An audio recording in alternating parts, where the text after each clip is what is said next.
অপকর্মের দায় নিয়ে ফ্যাসিস্টরা বাংলাদেশ থেকে পালিয়েছে, কিন্তু ফ্যাসিজমের কালো ছায়া বাংলাদেশ থেকে যায়নি।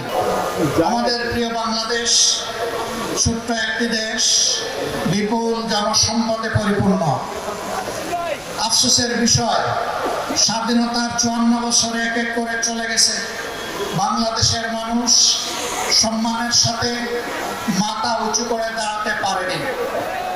কারণ বর্গীরা চলে যাওয়ার পর দেশের ভিতরে চিল যারা ছিল, সেই চিলগুলা ছু মেরে জনগণের সম্পদ নিয়ে চলে গেছে। দেশের সম্পদ লুণ্ঠন করে বাইরে পাচার করেছে, দেশে দেশে বেগম পাড়া গড়ে তুলেছে। কেউ কেউ পালাতে গিয়ে খালেবিলে আশ্রয় নিয়েছে, আবার রসিক সিলেটবাসীর কাছে কেউ কেউ কলা পাতায় ধরা পড়েছে। এইভাবে অপকর্মের দায় নিয়ে ফ্যাসিস্টরা বাংলাদেশ থেকে পালিয়েছে, কিন্তু ফ্যাসিজমের কালো ছায়া বাংলাদেশ থেকে যায়নি। একদল যে অপকর্ম করে চলে গিয়েছে, আরেক দল বাংলাদেশে সেই অপকর্মের দায়িত্ব নিয়েছে। একদল চাঁদাবাজি করার কারণে জনগণের ঘৃণা কুড়িয়েছে, আরেক দল আবার তার চাইতে বেশি শক্তি দিয়ে চাঁদাবাজিতে নেমে পড়েছে।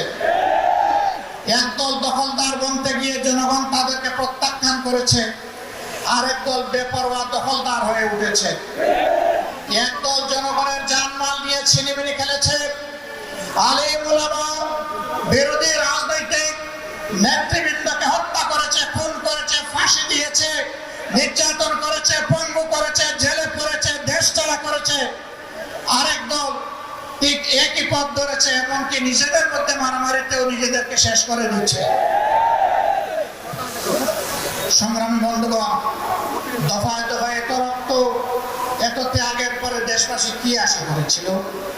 দেশবাসী আশা করেছিল অতীতের অপকর্মের যে পরিণতি, এটা থেকে শিক্ষা নিয়ে রাজনীতিবিদরা নতুন রাজনীতি শুরু করবেন। কিন্তু আমরা দুঃখের সাথে দেখতে পাচ্ছি একদল সেই পুরাতন ধারায় পড়ে আছে। তারা কোনো সংস্কারে রাজি না, তারা সনদ বাস্তবায়নে রাজি না, তারা গণভোটেও প্রথমে রাজি ছিল না, তারপরে ধাক্কায় ধুকাইয়া সেই গণভোট একদিনেই হতে হবে তা তারা বাধ্য করেছে সরকারকে। এখন আবার কোথাও কোথাও আমরা ক্ষীণ সুর শুনতে পাচ্ছি, যারা এতদিন নির্বাচনের জন্য নির্বাচন করে জনগণকে বহস করে তুলেছিল, এখন তারা ভিন্ন সুরে কেউ কেউ কথা বলতে শুরু করেছে। এ লক্ষণ ভালো নয়।